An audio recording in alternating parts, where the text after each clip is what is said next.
Good evening, I'm Marcia MacMillan. In just a few minutes, the third and final U.S. presidential debate will get underway. Republican candidate John McCain and Democrat Barack Obama have faced off twice now, and so far there have been no knockouts or clear winners of the past debates. Will tonight be any different? Solon Simmons from George Mason University joins me for a brief pre-game chat. Good to see you, Professor. Nice to see you again. So, what can we expect to hear tonight from the candidates? Well, with the economy in the state it's in and the stock market in shambles, I think the candidates are going to be partying like it's 1929.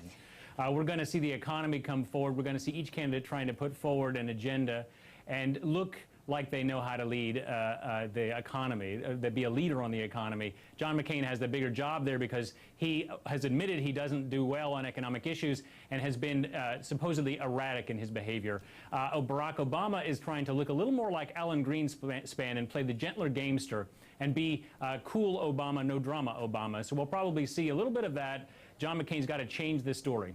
And Barack Obama has released a plan. Do you think that John McCain will say anything new tonight about the economy that we haven't heard already from him? Well, if you're a supporter of John McCain, I think you hope not. I think you hope that he doesn't come up with another strong plan, because every time he comes up with a plan, he qualifies it the next day and it looks terrible. So I think he needs to calm down. I think he needs to look stable, and I think he can remind voters of that the old John McCain he used to be, and get away from some of the vitriol that's been passing around lately. Now, as we mentioned, he's trailing in the polls, John McCain. I think we've got actually some of the poll numbers to show you. So what is at stake for him tonight? Is it possible, Professor, that he could turn things around, given that they're, depending on the poll that you look at, a fairly big lead between him and Barack Obama? Yeah, it's like, in general, it's around 7 points, and it's very late. And usually, at this late stage of the game, it's very hard to turn something like this around. That you'd have to have some fatal misstep, and usually it's about being introduced to the candidate. Ronald Reagan did this against Jimmy Carter. He was seen as erratic, untrustworthy, somebody you didn't want in office. And when you saw him on stage, suddenly he looked just fine against Jimmy Carter. But we know Barack Obama. We've been following him for a couple years now. It seems very hard to trip him up, and he's answered all these questions 1,000 times. So John McCain's got a big job ahead of him. Now, there's two words that you just mentioned that have stuck out in my mind, and that's, do we know him, and is he trustworthy? And those are two of the points that the McCain-Palin ticket has been trying to hammer down the last 2 weeks or so. Do you think that they will bring up any of Barack Obama's alliances from the past, his ties to Bill Ayers?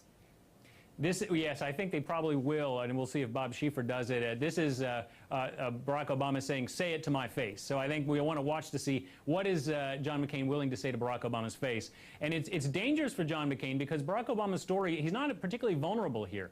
Jeremiah Wright is a vulnerable point for him, but I think the Bill Ayers story is a bit of a stretch. And Acorn is sort of like the ACLU in some ways. It's not as radical an organization as many people say it is, although there are some issues around it. So I think Obama can defend himself very well in that respect.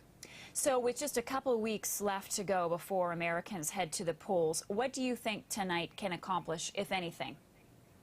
Well, I think that the Democrats want to seal their victory. I see that Barack Obama is sort of Luke Skywalker, he's going to use the Force here and move forward. And I think that we have to see, will Democrats take over, and will it be a moderate Democrat move, or will it be a more liberal or radical position that takes hold? And I think we're going to, after this debate, if McCain doesn't break through, we're going to see which of those forces is going to carry the day. And it's going to be an interesting story, given the economic crisis. And Professor, given the nastiness that we've also seen the last couple of weeks, can you tell us from where you are, does this resonate with the American people?